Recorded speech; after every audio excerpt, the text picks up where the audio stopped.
Selamat berjumpa Mitra Samuel Sekuritas. Pada pertemuan kali ini saya akan membahas Technical Market Outlook Indonesia Bonds Market Juli tanggal 14 sampai dengan tanggal 21. Pertama, saya akan membahas environment daripada global government bonds market kita, yaitu global market.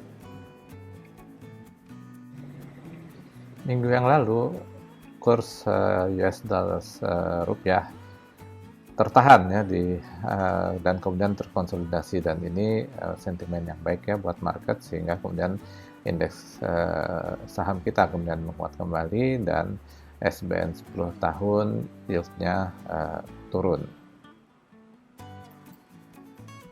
Nah, US dollar index kelihatan cenderung melemah kembali seperti perkiraan kita di minggu yang lalu ya, dan sekarang sedang menguji level-level support 96.2, 95.4 sebagai critical level. Apakah kemudian tren naik yang terjadi sebelumnya ini berubah menjadi tren turun? Rupiah kita terlihat tertahan ya di level 14.650 ya, seperti yang kita perkirakan. Range-nya nanti akan cenderung seperti di tahun 2019 ya, di range ini antara 14.650 sampai dengan 13.850 begitu ya. Saat ini di awal minggu cenderung melemah, akan menguji lagi level-level 14.550. US Treasury Bonds masih dalam range yang kita lihat dari minggu-minggu yang lalu, yaitu antara 0,54 sampai dengan 0,76 ya. Di awal minggu ini ada sedikit melemah ya.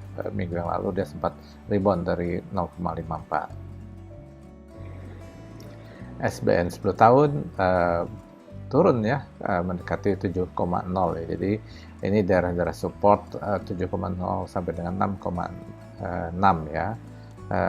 Jika kemudian terjadi kenaikan ya di yield kita 7,19 sampai dengan 7,4, maka yield akan cenderung melemah. Pada saat ini dia masih konsolidasi ya di level-level ini. Sedangkan yield spread antara SBN kita dengan US Treasury itu sedikit turun ya ke 6,4, tapi masih dalam range antara 6,0, 6,2 dengan range yang lebih besar adalah antara 6,0 sampai dengan 7,0. Sedangkan IDMA Index menguat ya, itu seperti perkiraan kita karena dia masih dalam pola uptrend ya sejak beberapa bulan yang lalu. Ini support sekarang ada di sekitar 95.4 ya, dan cenderung penguatan terjadi ke arah 97.8 sampai dengan 99.3. Ya, sedangkan CDS kita yang 5 tahun itu masih bergerak dalam range ya 124 sampai dengan 161, dan kalau sampai dia kemudian bergerak di atas 170 itu menjadi satu sinyal jelek ya buat market Indonesia ya, saham maupun bonds. Dan terakhir ya, untuk global market, emas ya, gold itu sudah menembus harga tertinggi sejak 2011 ya, dan ada potensi masih melanjutkan ke arah puncak-puncak yang pernah terjadi sebelumnya di sekitar 1.900. Support ada di sekitar 17.80 sampai dengan 18.02. Dan terakhir ya, untuk global market, emas ya, gold itu sudah menembus harga tertinggi sejak 2011 ya, dan ada potensi masih melanjutkan ke arah puncak-puncak yang pernah terjadi sebelumnya di sekitar 1.900. Support ada di sekitar 17.80 sampai dengan 18.02. Baik, kita lanjutkan dengan government bonds market. Ini di atas adalah chart yield curve ya, dari yang bulan lalu, 2 minggu yang lalu, dan 13 Juli siang ya. Ini terlihat bahwa terjadi penurunan ya di yield yang 5 tahun lebih besar daripada yang jangka panjang yang 20 tahun gitu ya. Kemudian juga kita bisa melihat dari minggu ke minggu semua sudah menjadi turun yield-nya, yield spread-nya ya jadi negatif.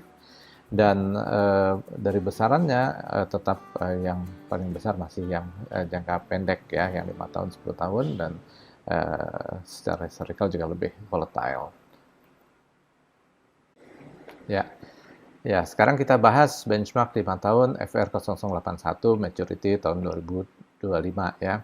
Jadi seperti yang kita perkirakan bahwa harga cenderung bergerak naik ya dalam pola uptrend, dan akhirnya dia berhasil menembus 100.2 ya, harga tertinggi yang terjadi dalam beberapa bulan terakhir, dan melanjutkan kenaikannya. Nah, ini potensi kenaikan bisa ke arah 101.7 sampai dengan 102.0 ya. Setiap ada koreksi itu wajar asal tidak turun di bawah 100.299.3. Kemudian benchmark 10 tahun FR082 maturity 2030 ya, dia berhasil rebound ya dari harga kritikal yang kita lihat minggu yang lalu di 98.8 gitu ya, sehingga dia melanjutkan tren naik yang ada sejak April 2020. Resistance atau target kenaikan ke arah 1005 sampai dengan 100.9. Benchmark 15 tahun FR0080 maturity 2035 ya. Beruntung ya, yang kita perkirakan menurun karena indikator yang masih menurun, akhirnya dia berhasil naik ya dari level-level support 98.8. Potensinya dia menguat ya ke arah 100.3 sampai dengan 101.3 ya. Dan kalau itu masih berlanjut bisa ke arah 102.7. Dan yang terakhir adalah benchmark 20 tahun ya, FR0083 maturity 2040. Nah, ini dia tidak menembus di bawah support 97.8 ya yang kita lihat minggu yang lalu, sehingga dia melanjutkan kenaikan tren naiknya sejak Maret 2020 ya. Dan ini kenaikan ini akan menguji ya di 100.1 yang kalau kemudian tembus bisa mengarah ke 102.5 sampai dengan 103.2. Ya, itu aja paparan dari saya tentang government bonds Indonesia. Terima kasih.